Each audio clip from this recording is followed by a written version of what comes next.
What else should we talk about?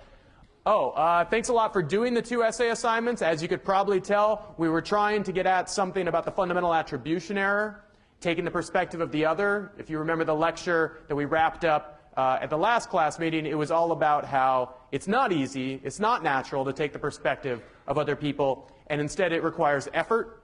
But that effort is rewarding, because if you do make that effort to see things through other people's eyes, not easy, not something that's naturally going to happen in the course of social perception, but if you do make that effort, you'll see the social world more accurately, and that'll be effective for you to achieve your goals, to understand others, to have greater empathy, and so on.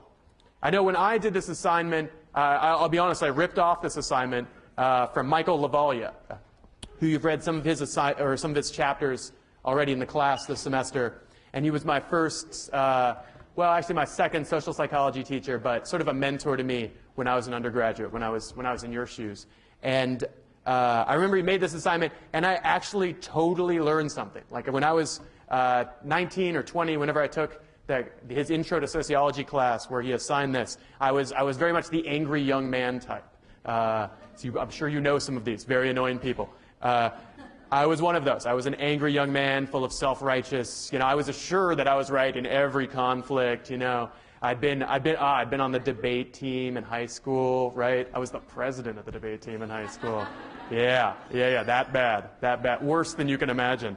And this was a totally useful exercise for me, because what I really needed to do was say, wait a minute, what if you're totally wrong? Or at the very least, what if in a conflict you're just not necessarily right?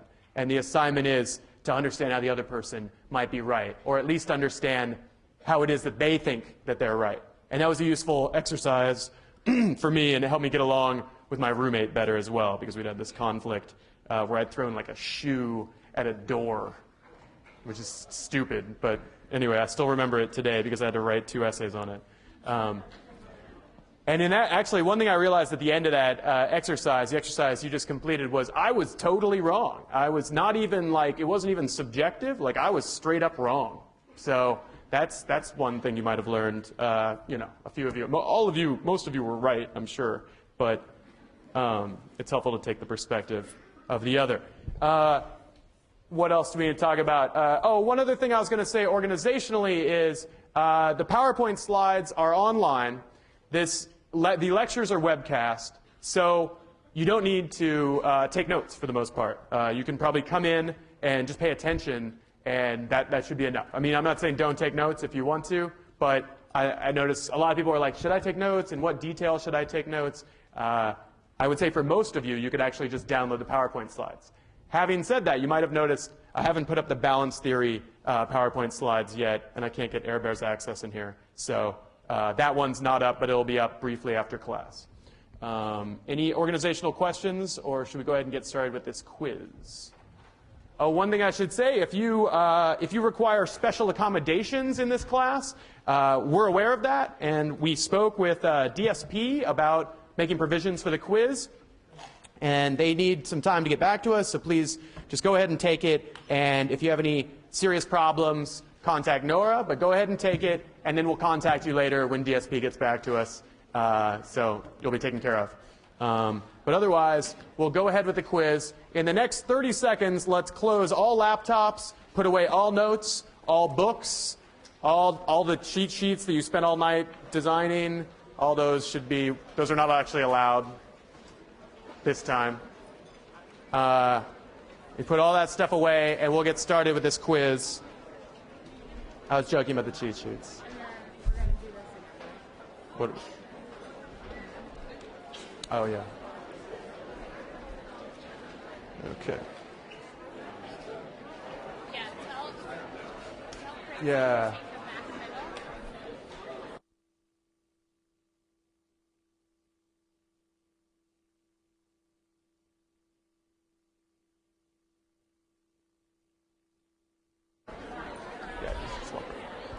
middle. Okay, so by now, all of your notes and stuff should be gone.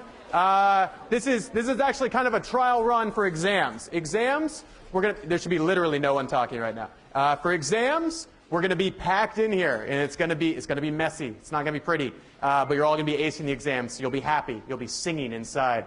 And we're going to need no talking. There's like a 0 tolerance for talking situation here, which is difficult, I know, because you're so tempted to talk. They're beautiful, wonderful people around you.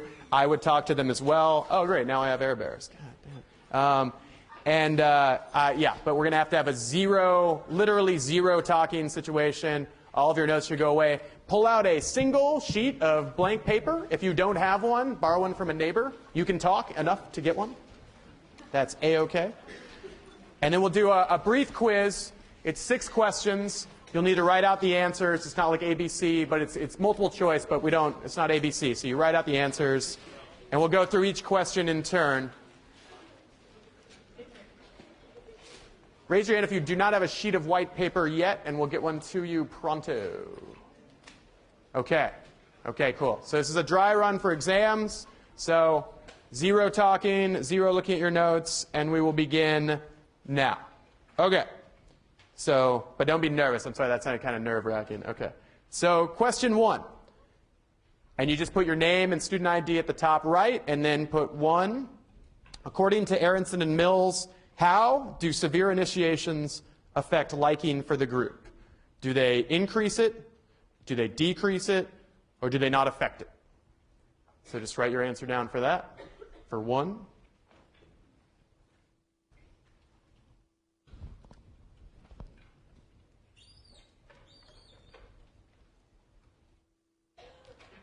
And I'll come back through one last time and we'll go through them really quick. Okay, so let's go on to question 2.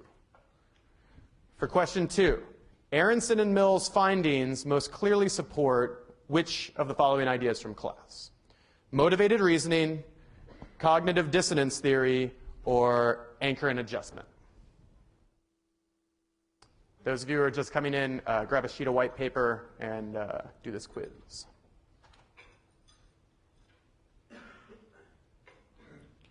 Okay, so you should have 2, period, and then the answer. Obviously. Question 3. According to Kruger and Dunning, which of the following tend to overestimate their skills more? Those with high skills in a domain, those with low skills in a domain, or both those with high and low skills overestimate equally? Keep your eyes on your paper. Cool.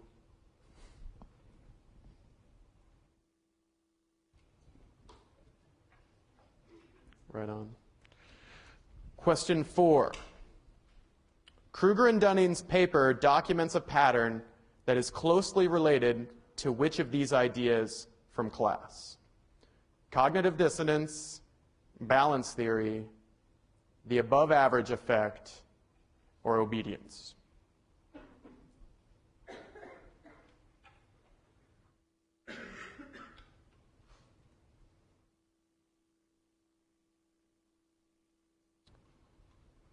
Okay.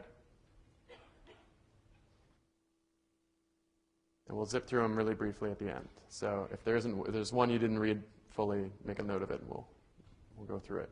Question 5.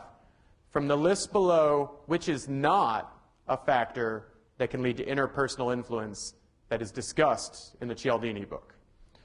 Reciprocation, commitment and consistency, role-taking, scarcity.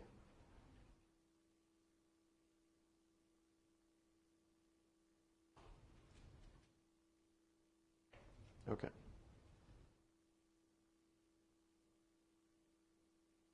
Question 6. According to Cialdini, when a company gives away free samples, what principle of influence are they employing? Are they probably employing? Cognitive biases, obedience to authority, reciprocation, or scarcity?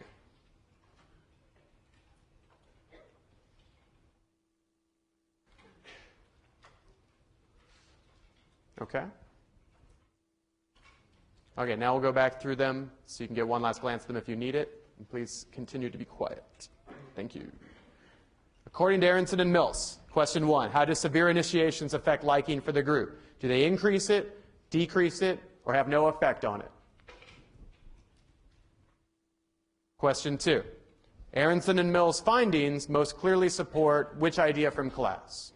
Motivated reasoning, cognitive dissonance theory, or anchor and adjustment? Bless you. 3, according to Kruger and Dunning, which of the following tend to overestimate their skills more?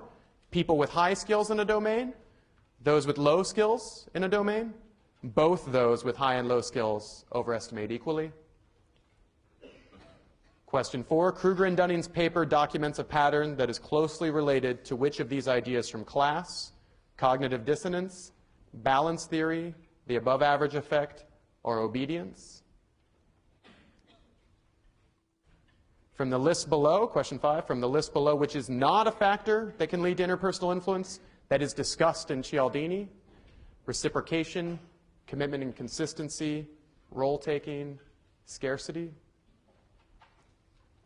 And the final question, according to Cialdini, when a company gives away free samples, what principle of influence are they probably employing? Cognitive biases, obedience to authority, reciprocation, or scarcity? Everybody got them all? Which one? Number 4.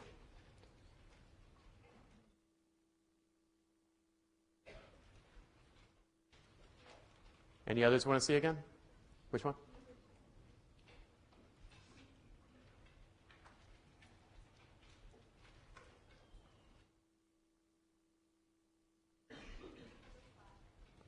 Number 5.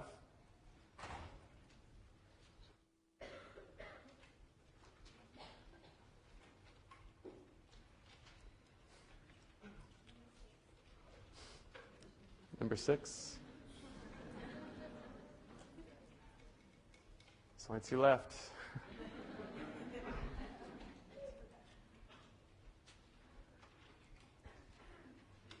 Is that it? One more? To the whole. Okay. All right, everybody good?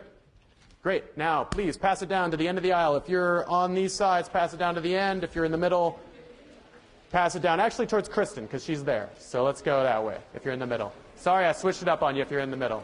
Go that way. Thank you.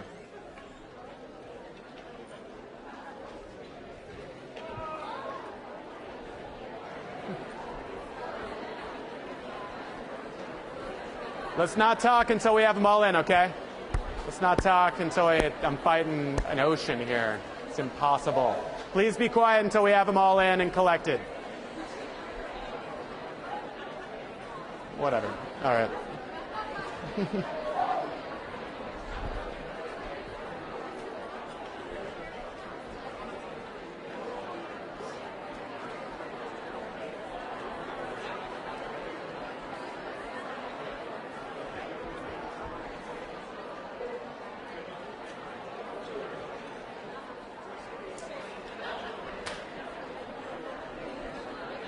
Hopeless. There's nothing I can do. They're stronger than me. There's too many of them. Okay, are all the assignments in? Because you guys are talking a lot, so they better be. All the quizzes, I mean. All the quizzes? Okay. All right, we better have them all, because you guys are talking a bunch. Okay. All right, so let's get started. Let's go through the quiz questions. At this point in time, if your quiz is not in, hold it up in the air. Very good. Yes. Kristen, can you grab those? Thank you. Okay. All right. Great. All the quizzes are in. All of you aced it because you're brilliant, brilliant, brilliant people. Okay. So what are the answers to these questions? Question number 1, according to Aronson and Mills, how do severe initiations affect liking for the group? They increase it. Exactly. And according to Aronson and Mills, well, whatever. Aronson and Mills' findings most clearly support what idea from class? Very good. Cognitive dissonance theory. You guys are brilliant. Shh. What's the problem? It's totally cognitive dissonance theory. According to Kruger and Dunning, which of the following tend to overestimate their skills more? Those with high skills, low skills, or neither? Low skills. Exactly. Very frustrating. Very frustrating. This doesn't apply to any of you, only the people around you. Question 4. Kruger and Dunning's paper documents a pattern closely related to which of these ideas? Cognitive dissonance, balance theory, the above average effect, or obedience? Above average effect. That's exactly right. They're basically saying the above average effect is worse for people with low skills in a domain. From the list below, which is not a factor that can lead to interpersonal influence discussed in Cialdini? Role taking, exactly. By this time, you've all read chapters about, oh my God, role taking. Don't they realize Cialdini talks extensively about role taking? He doesn't. He talks about reciprocation, commitment and consistency, and scarcity a lot. Whole chapters on each one. According to Cialdini, when a company gives away free samples, what principle of influence are they probably employing? That's right. And they're really not employing scarcity, right? Yeah. Okay. Or they're doing it very badly. You might wonder, how did the free samples work if both reciprocation and scarcity is right? I don't know. I don't know. You'll have to ask Bob. I don't know why you're all talking. Okay. Okay, so if I get your attention, we'll get going. I know you all aced the quiz and you're so happy you have to talk about it. I know how you feel, and I feel your joy. And yeah, so we're still taking, please be quiet. We're still taking attendance because we're still trying to drop people who are not attending. Again, these are people who are not even here to hear this. So you don't want them in the class. You want to take their spot.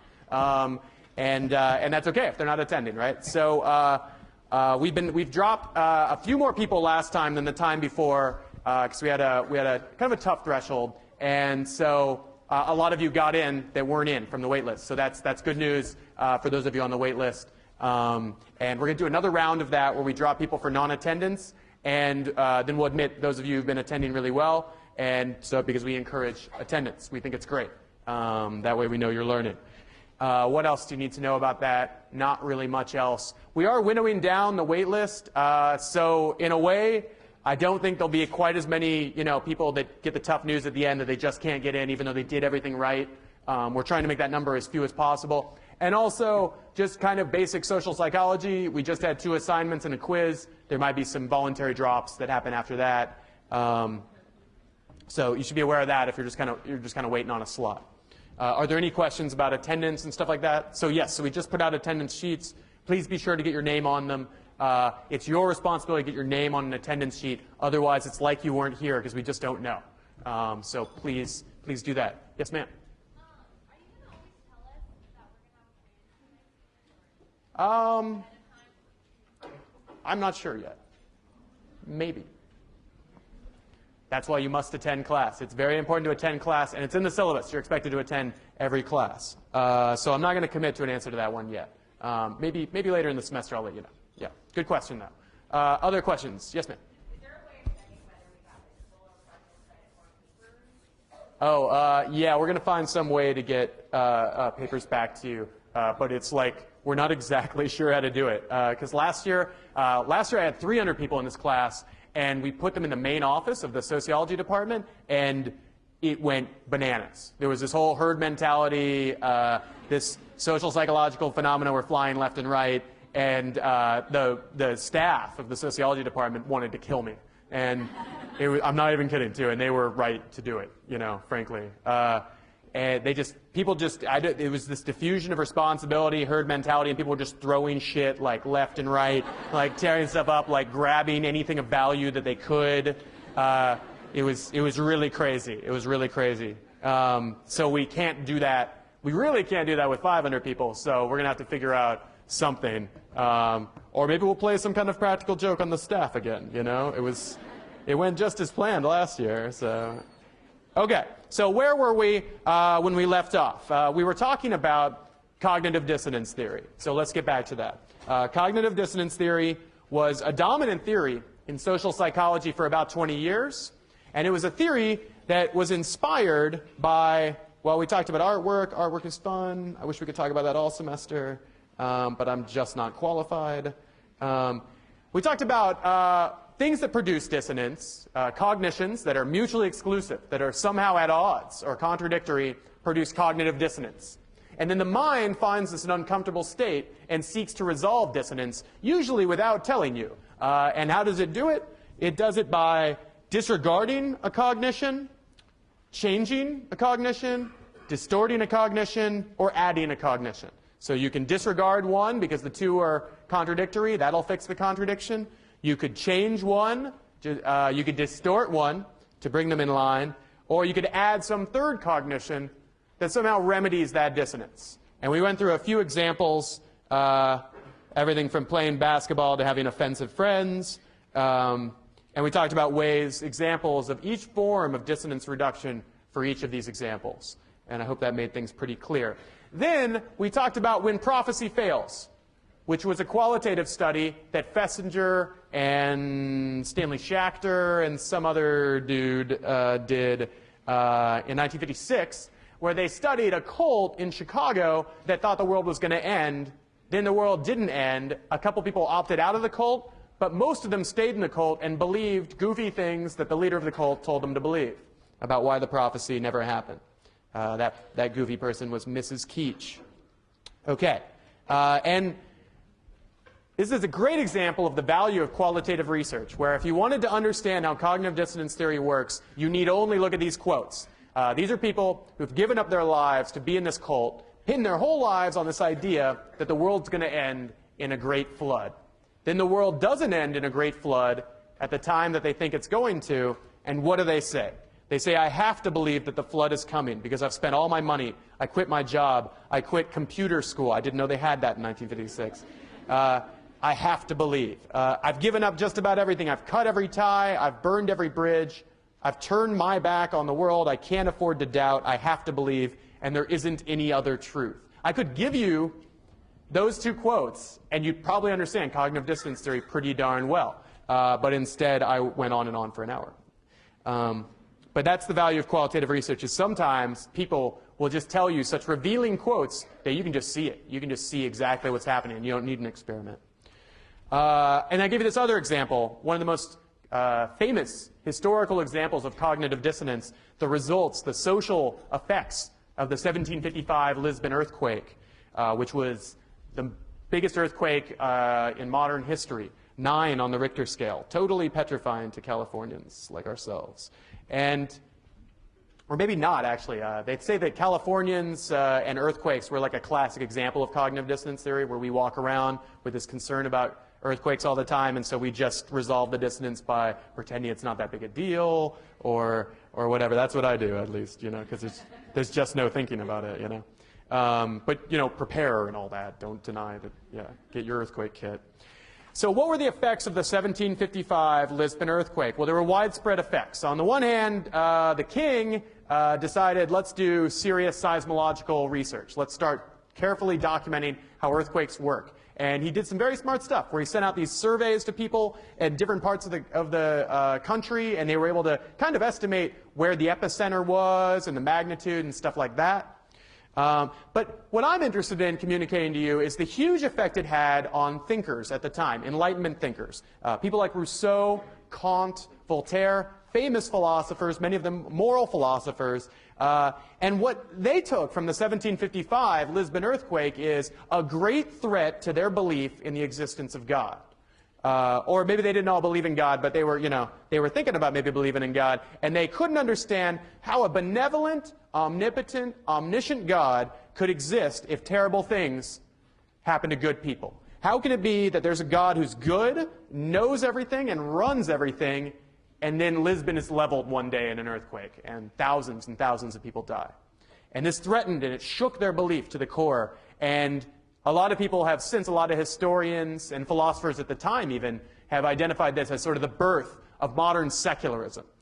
What's secularism? It's sort of thinking that is non-religious, and or even a-religious. And a lot of people trace this back, the European tradition of secular philosophy, of non-religious moral philosophy.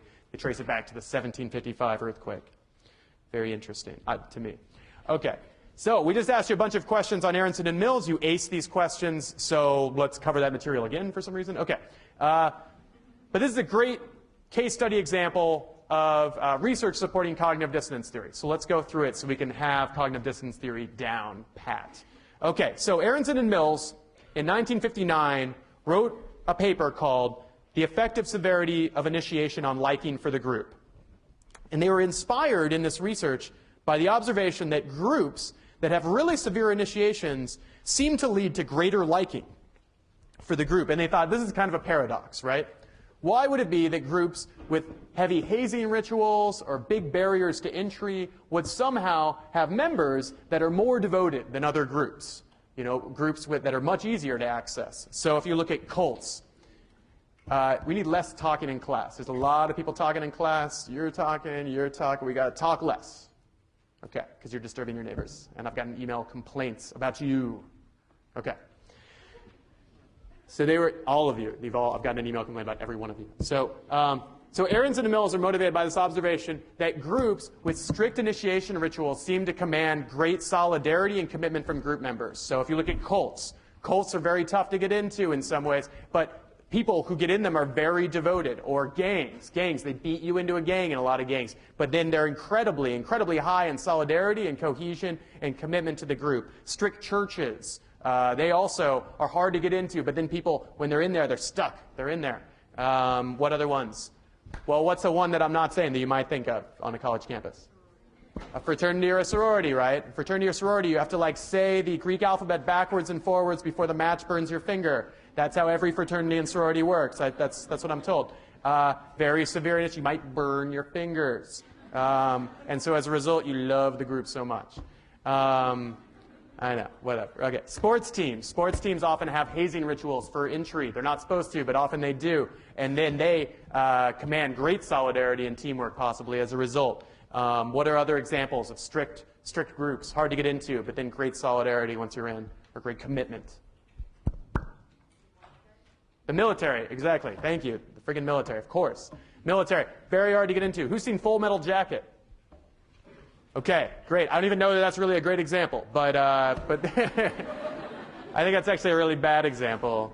But anyway, it's kind of a good example. Anyway, yeah, boot camp. Boot camp is harrowing, not just to get you into physical shape, but to give you this horrible, strict initiation ritual that will then marshal your commitment to the group.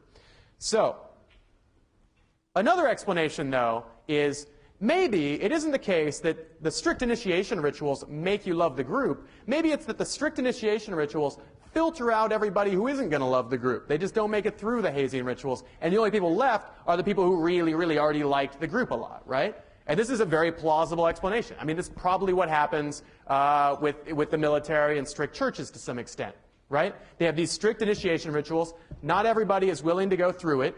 Some drop out. And then the people that are left are going to be, higher in commitment than the initial group, right? So this makes perfect sense, this alternative explanation.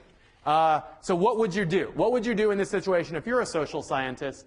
Well, if you're a social psychologist, you'll say, what we need is an experiment. In the real world, we're just not sure. We're just not sure if commitment is a result, the high commitment of strict initiation groups, whether that's a result of stripping away the low commitment people in the initiation process, or if there's something about the initiation process that generates high commitment.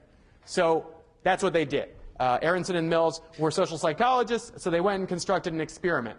What kind of experiment would you want to have? You'd want to have one where a certain group of people were randomly assigned to have a strict initiation ritual before getting into a group, and another group were assigned to have a not strict initiation ritual, and that's roughly what they did. So what they did was they got 3 groups of women forming 3 conditions. They randomly assigned women to one of 3 conditions, and they manipulated the following independent variable. They manipulated the independent variable of how strict initiation to the group was, and this created these 3 conditions. So in one condition, one group of women was asked to read aloud, and I'm not kidding you, explicit sexual words and passages prior to joining the group. The second group read aloud mild words and passages, and the third group read aloud nothing. So what's the treatment group? What's the experimental group here? Exactly, the first one, where they're reading these explicit sexual passages. I know in Berkeley, having to read mild passages would be a strict initiation ritual, and reading the explicit sexual words would be a very normal way to get into a group. But you have to understand this is the 1950s, okay? So that was shocking. And it was shocking to take college-age women and make them, in an experiment, read a bunch of sexually explicit words was definitely a strict initiation ritual. And if you think about it, a very messed up and weird experiment. But nonetheless, we're still reading it because it was a really good example of cognitive dissonance theory. Now, what is the control condition? Or in this case, control conditions? Right, the mild words and the nothing, no initiation. So there's two control conditions because they want to be rigorous. They want to have two conditions to compare the treatment group to.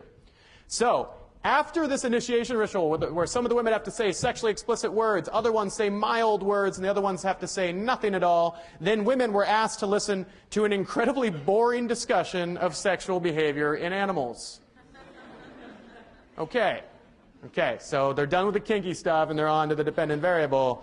Okay, that makes a lot of damn sense. All right, so finally the dependent variable was liking for the group. And they collected this by having ratings of the group discussion that followed the incredibly boring discussion. So they gave ratings of this discussion of sexual behavior in animals. And they rated the other group members. And they put this together to kind of make a measure of ratings of the group. How positively did these women view the group? So they've all had, they've been exposed to one of the three conditions, and then they all had to listen to a boring discussion of sexual behavior in animals. I have a hard time understanding why that was boring. Certainly sounds eventful. And then the results were women whose initiation was severe rated the discussion and the group members higher than women who were mildly initiated or not initiated at all to the group. So these women, the ones that had to read aloud, I'm going to use this as an excuse to use a laser pointer. These women who had to read aloud explicit sexual words and passages prior to joining the group enjoyed the discussion of sexual behavior in animals more. Man, these people were weird. So can you think of, I already did that. Can you think of strict organizations with severe initiations? We went through that. So in a way, they're saying that this is like initiations to the military, fraternities, sororities, only with more sexual references. Wow. Okay. So that clearly supports cognitive dissonance theory. What's the cognitive dissonance story? The cognitive dissonance story is, I had to do all this stuff to get into this group. Therefore, once you wind up in the group, you go, I must like this group. Why did I go through all this to get into this group? That's the logic you're following. Great dissonance. I don't usually read aloud sexually explicit passages. I feel great dissonance. I must love the group is the way to resolve the dissonance. In these conditions, you're like, I didn't really have to do anything to get into the group. Yeah, this group is really boring and dumb. I don't really like the group very much. Okay. Another study on cognitive dissonance theory, Fessinger and Carl Smith, 1959. Remember, Fessinger invented cognitive dissonance theory. In this study, participants worked on an incredibly boring task, more boring than the last supposedly incredibly boring task. They inserted pegs into a board and then turned them quarter turns at a time for like a really, really long time. So, yeah, I know, whatever. Right? Yeah, they were actually required to put pegs in a board and then turn them, and I don't know how they were convinced this had something to do with psychology, but they were somehow convinced of this. They rated this task as bad and boring, right? I mean, because it is bad, it is boring. But then the participants were asked if they would be willing to persuade the next participant in the study that the task was actually really interesting. So they're being asked by the experimenter, will you lie to the next participant in the study and tell them, this is an awesome task. Like, each quarter turn is more stimulating than the last, you know? And again, because this is the 1950s, they all did it, okay? So everybody did it because they're like, you know, yes, Mr. Experimenter, sir, we'll do that, of course. I notice people don't do that anymore. Okay, and then the participants, they were either paid $1 to do this or $20. So when they're told, do you mind telling the next person that this is an awesome task, we'll give you $1, and in the other condition, we'll give you $20. Whoa, sorry. And the dependent variable was participants had to rate the task again. They've already rated it as bad and boring, and now they come back after having been given $1 or $20 to tell somebody that the task is awesome, which is a lie, and then they rate the task again. So in which condition do you think they'll rate the task as better, as more awesome? I didn't understand what you said. Can you give your answer again? $1 or $20? Okay, so people are divided in their opinion. That's why I didn't understand. Okay, so when I first saw this experiment, I was like, the $20 condition, obviously, right? They're given $20. That's going to make the task a little bit better, right? You're going to go, $20? All right, well, this task was kind of awesome. I made $20. And this is the 1950s, so that's $6 million in today's dollars. But in fact, those of you who said $1 are the ones that are right, either because you're brilliant or you read ahead in the readings. And what happened was the participants who were paid $1 actually rated the task as better after the fact, after the end of the study. Why did they do this? The reason that they did this is because of cognitive dissonance theory. That's the way to make sense of this situation. So look for the dissonance. Those who were paid $20 to lie felt great dissonance. They said, they felt very little dissonance. They said, well, the task was boring, and then I lied to some innocent person and said it was going to be awesome. But why did I do it? I did it because they paid me $20 friggin' dollars, and that's $6 million in 2009. I'm going to be rich in 2009. And this makes sense, right? You know, you're bought off. They've essentially added a cognition, right? They've added a third cognition. You made $20. That resolves the dissonance between the two cognitions. This task is boring. I told this person it's not boring, which is also at odds with maybe a third cognition. I'm an honest person. So they had this additional cognition of you got $20. They bought you off. That's why you did it. No dissonance. But those who were paid $1 to lie to the other person, they felt a lot of dissonance. What did they say to themselves? They said, well, the task was boring, and then I lied about it because it's the 1950s and I do what people tell me to do. And I did it for just one crummy dollar. You know, why did I do that? Well, maybe it wasn't that bad of a lie. Maybe the task wasn't all that bad. Yeah, that's it. The task wasn't all that bad. And so when they go to rate it again, they say, no, that task was okay because I wouldn't lie. I'm not a dishonest person. And I only got $1. So it's a very counterintuitive finding. And in some ways, this study is the kind of classic cognitive dissonance. What the? Okay.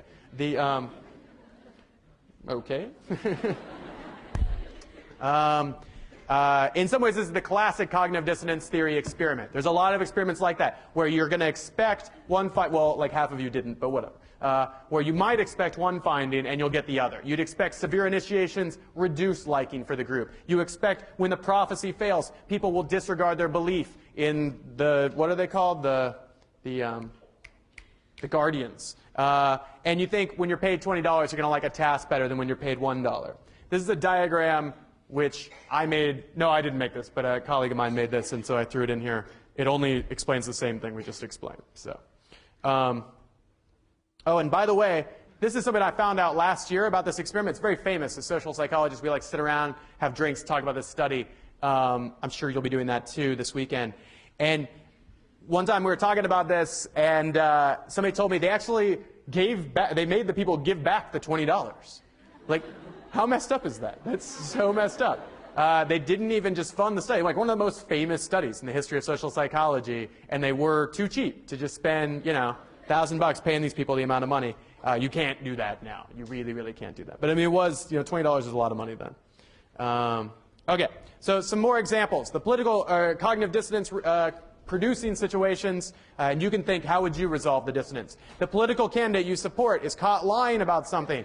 What do you do? What do you do? Do you just admit, yes, the political candidate I love is dishonest? No, you probably don't do that.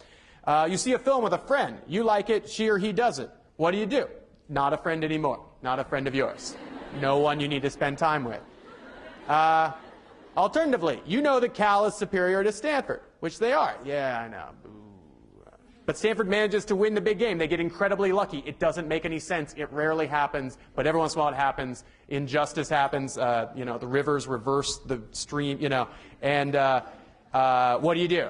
Well, if you're like me, you panic and riot in the streets. That's what you do. You just run out into the street, tearing your hair out, screaming to the heavens.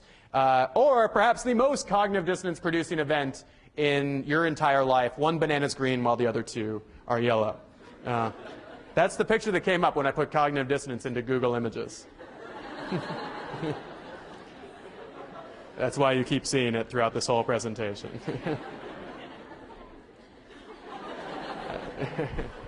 So, dissonance reduction.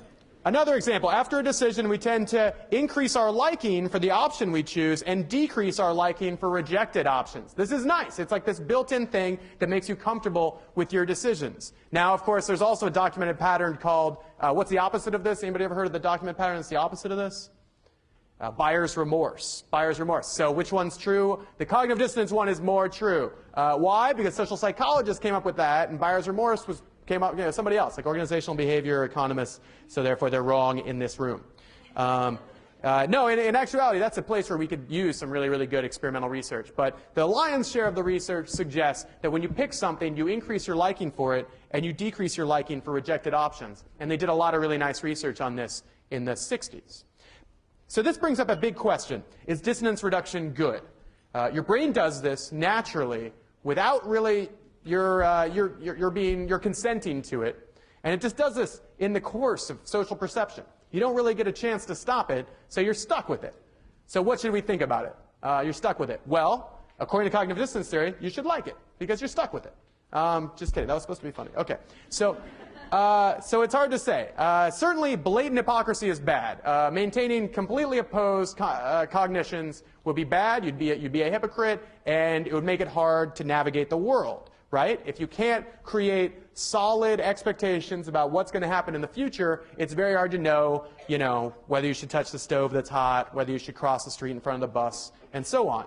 But you need to have a simple set of rules, or relatively simple, that you can use quickly in life to navigate the world. And if you have a bunch of contradictions, well, that's going to be hard to do. You're not going to know what to do in lots of situations. But at the same time, tolerance for the complexities and ambiguities in the world can be a good thing, especially in a science class, especially in a social psychology class. It's very good to realize there are gray areas and complexities, and those are real.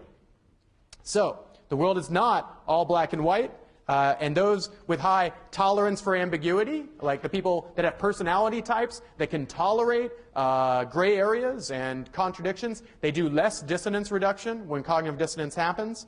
They also do better in college. They're rated better supervisors, they're less neurotic, less fearful, and they tend to be more creative, and you can bet they like modern art better, right? So maybe, if you can, do a little less dissonance reduction, because you're going to get a better grade in this class, according to research. Yeah. Yes, children do dissonance reduction, definitely. Though I don't know, there's probably some developmental psychology data on that would be more reliable than just my quick response to you. So, yeah, let me know if you find it, because I think that'd be interesting to know more about. Yes, ma'am.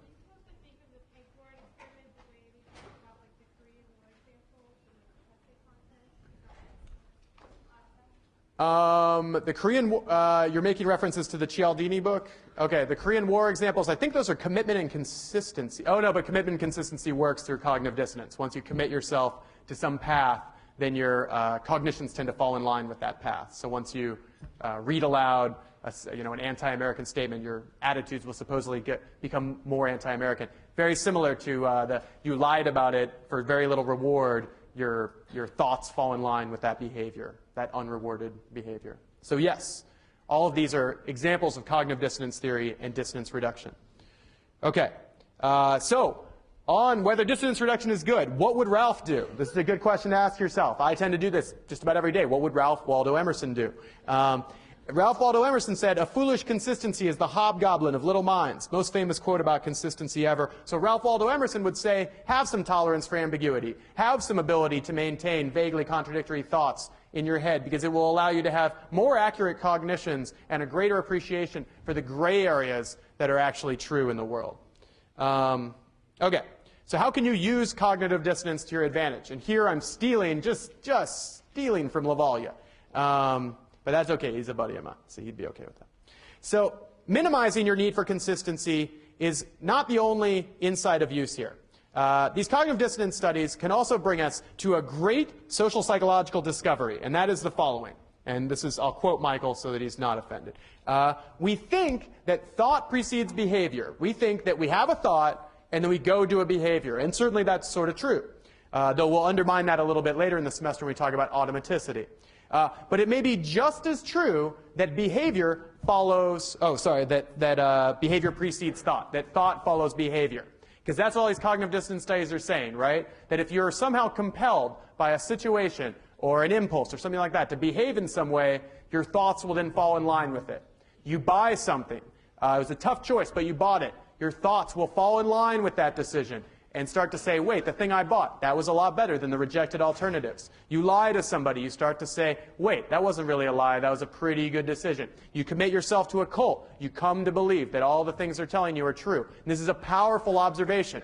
We don't just think and then behave, we also behave and then think.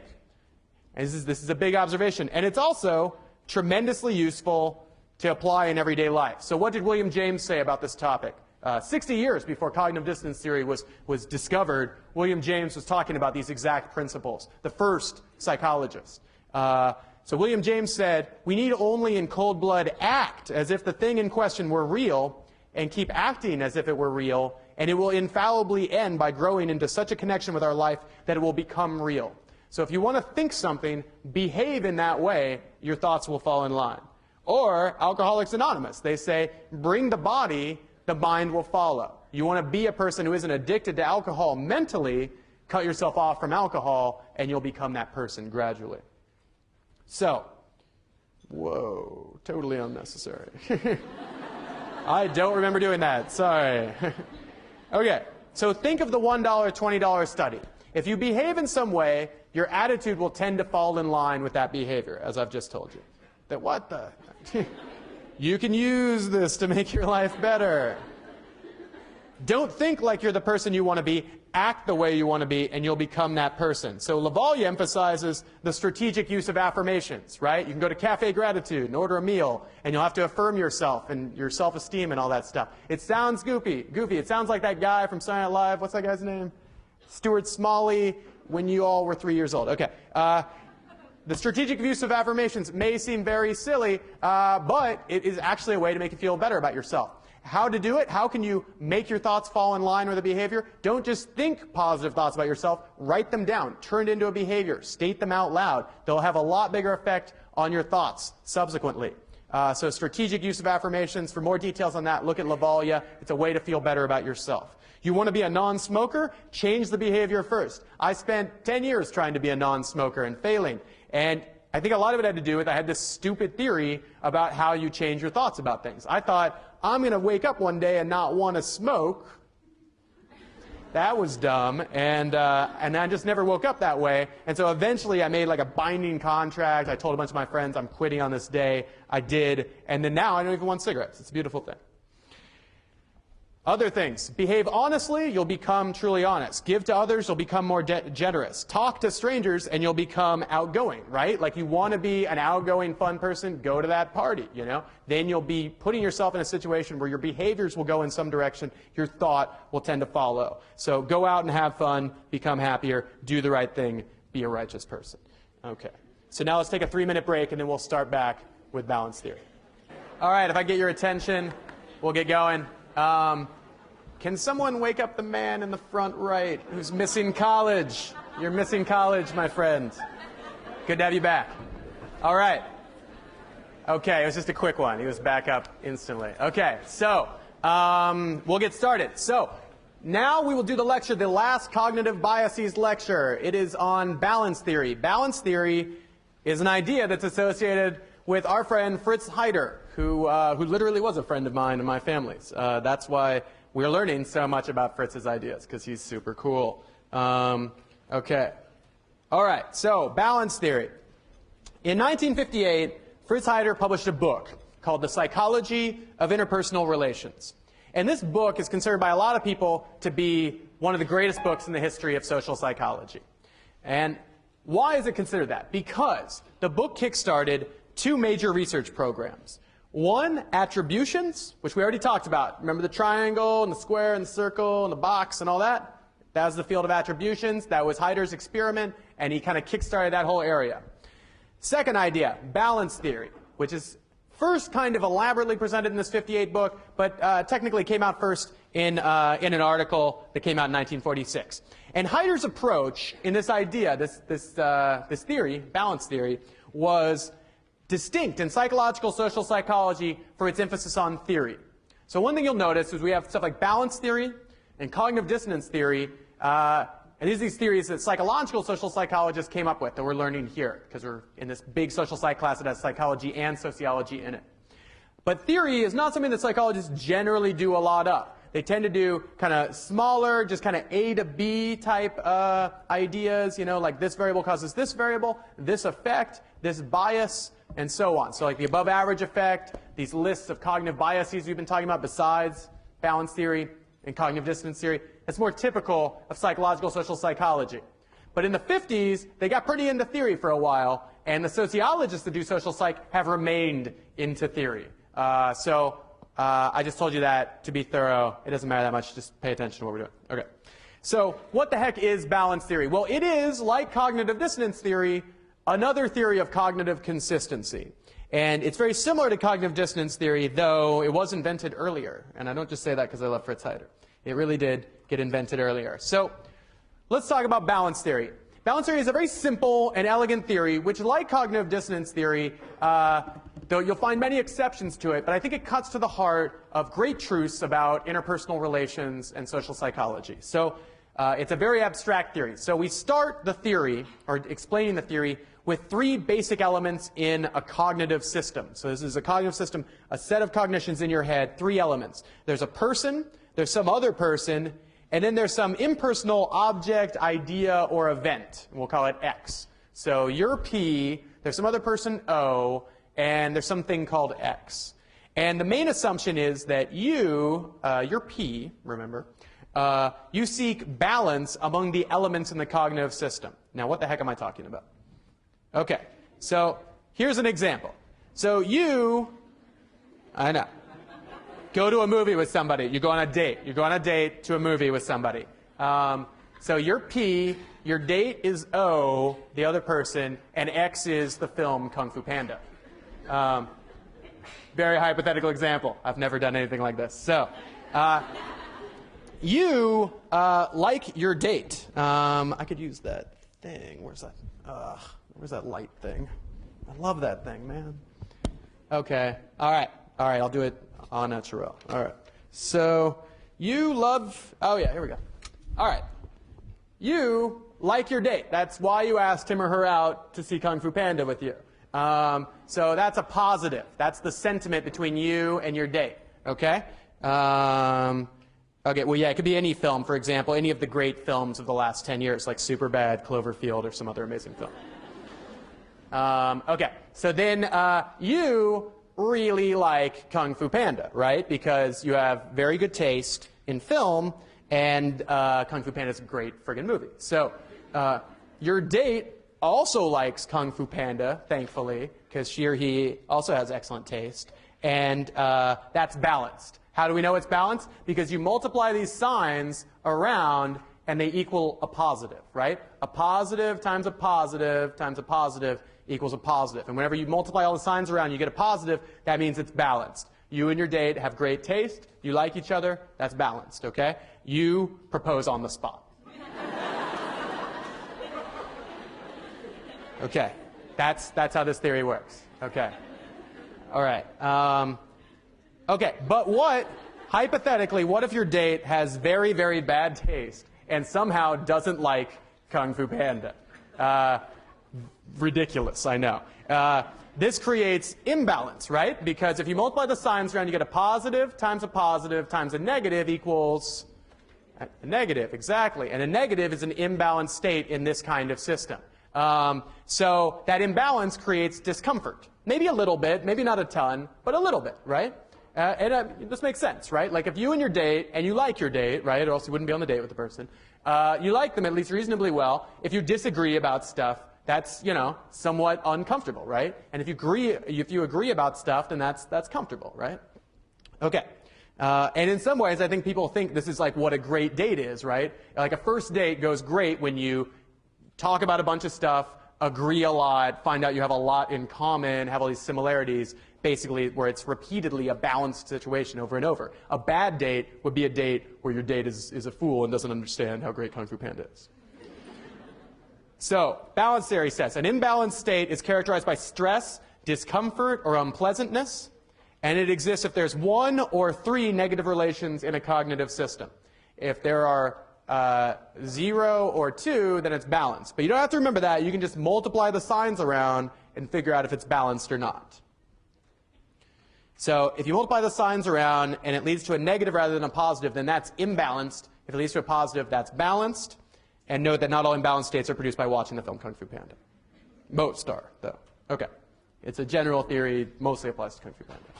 So how is balance restored in the course of social perception. Let's say one of these, there's a negative sign, or maybe there's 3 negative signs, and it's imbalanced. The system's imbalanced. How could balance be restored? Well, one of 3 ways. P, you, in this example, could change your attitude towards X. Yeah, that's not going to happen with Kung Fu Panda. P, you could change your attitude towards O, your date, or you could persuade O to change his or her attitude towards X, or maybe distort your perception of O's attitude towards X to think that O has the opposite attitude. So these examples include, you could convince O that she or he likes Kung Fu Panda. That would be shifting this negative to a positive. This is as clever as these PowerPoint slides are getting, and they're actually too clever for me. I've got like this thing and this. Anyway, and it's not really that clever at all. So your date doesn't like Kung Fu Panda. You do. That's imbalanced. You convince your date. You browbeat your date into liking Kung Fu Panda. Another thing, you could change your mind about O, which I think would be a reasonable thing at this point in a date. And that could become a negative. You say, I like Kung Fu Panda more than I like you.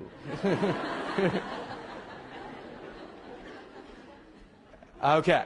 So, alternatively, you could, heaven forbid, change your mind about the film Kung Fu Panda, changing this from a positive into a negative that would restore balance in a way, though not in the universe, just in this cognitive system.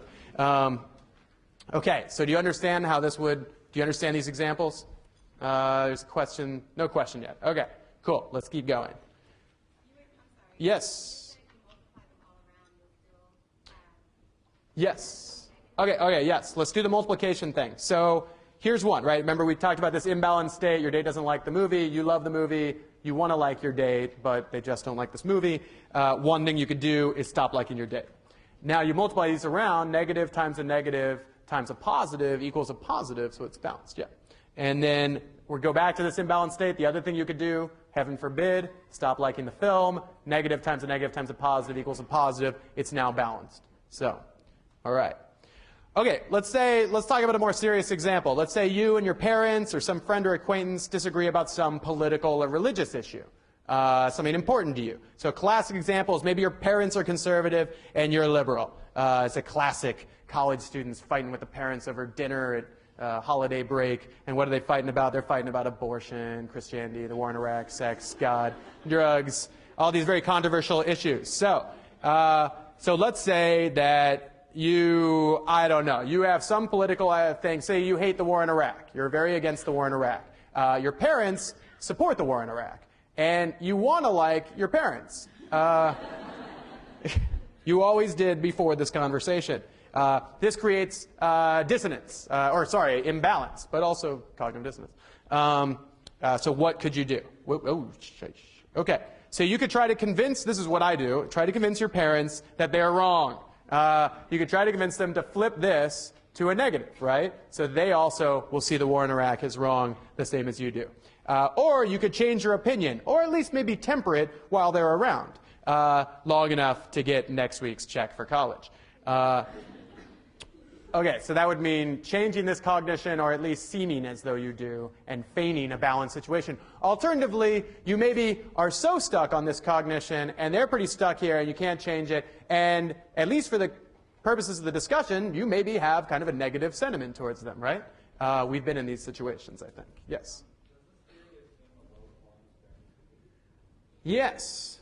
Yeah, that's a cool question. All right, does this theory assume low tolerance for ambiguity? Yes. So tolerance for ambiguity is a personality trait that I just introduced in the cognitive dissonance theory lecture, and it's basically your tolerance for cognitive dissonance or your tolerance for imbalanced situations. So people who are very high in tolerance for ambiguity would probably conform to this theory and cognitive dissonance theory less, because they would experience less imbalance in these situations or less dissonance. So that's an excellent question. However, we do find that when we don't even measure people's tolerance for ambiguity, they tend to conform to the principles of this theory and cognitive dissonance theory. So the general story is people aren't really tolerant enough of ambiguity to not really apply to these theories in general. So generally these theories will apply.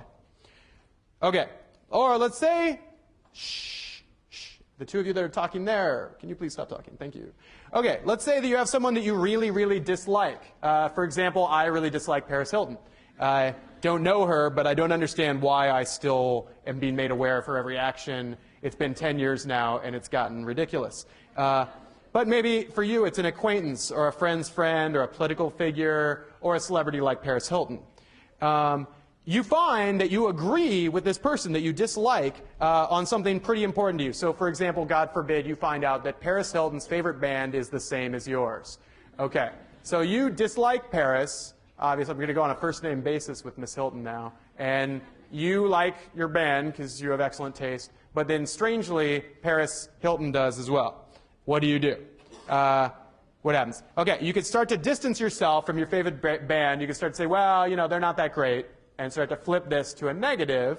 Or, because you want to disagree with people you have a strong negative sentiments towards, you could try to pretend that Paris didn't mean it, or even try to convince her that the band sucks by saying, Paris, they're so overrated, nobody likes them anymore, and you should give me all their bootlegs. Because she has a lot of money, so she probably has all of them. Or, alternatively, you could say, you know what, I had it wrong. We actually have a lot in common. I sort of like Paris Hilton now. And that's obviously totally hypothetical. That's not going to happen.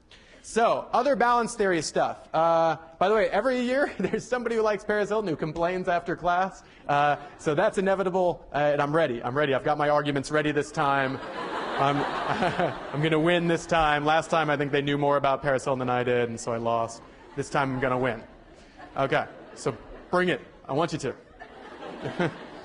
Okay, so how do we restore balance? I've told you there's this tendency to restore balance. I've explained when there's imbalance in situations, but exactly how would you do it, right? There's 3 different ways. There's 3 different cognitions that you could flip in the system. Which one will you tend to flip? Well, Fritz Heider tells us, and there's no reason Fritz would lie to us, Fritz told us that you take the path of least resistance. You essentially look at all 3, and whichever one is sort of the easiest to manipulate will be the one you manipulate. So if you're with someone whose opinions are very malleable, maybe you'll try to change their opinion of the thing.